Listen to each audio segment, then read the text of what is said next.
Kahapon pumunta si dating speaker Romualdez,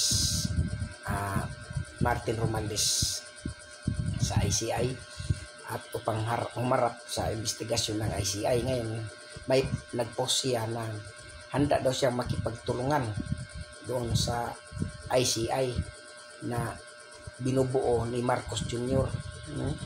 Yung ICI na patago nga nag-imbestiga.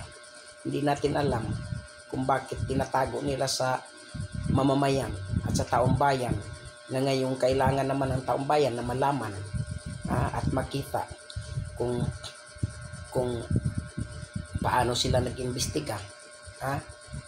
Dahil lang taong mamamayan naman ang kanilang ninanakawan dyan.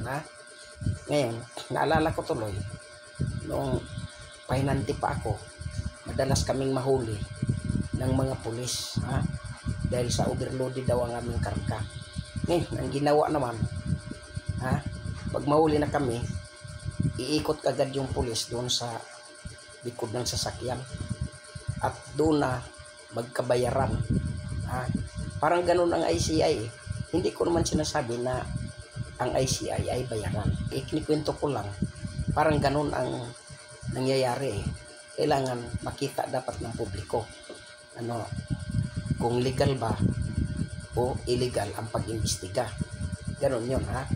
Ngayon, handa daw makipagtulungan si Martin Romualdez sa investigasyon ng ICI.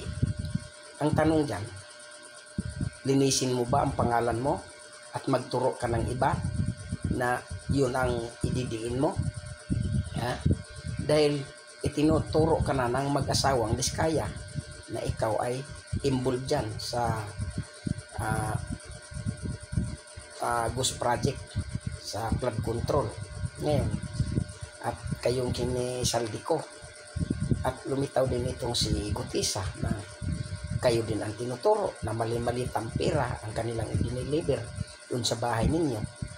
Paano nyo malulusutan yan? So magtuturo ka na ngayon ng iba. Kaya sa bagay, kaya mo namang dipinsan ang sarili mo dahil mayaman ka. Pero ang kawawa, kami talagang taong bayan na pinagluluko ninyo kung totoong involved ka dito. Kaya dapat mananagot ang sinuman. Bawa ikaw, Martin Romualdez, kung may kasalanan ka, ay di mananagot ka dapat. Huwag ka na magturo ng iba.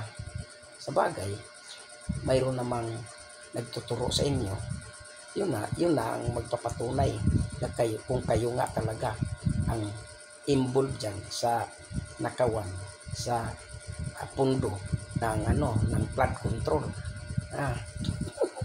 Yun lang mga kababayan ang aking komento. Maraming salamat sa panonood ng aking video.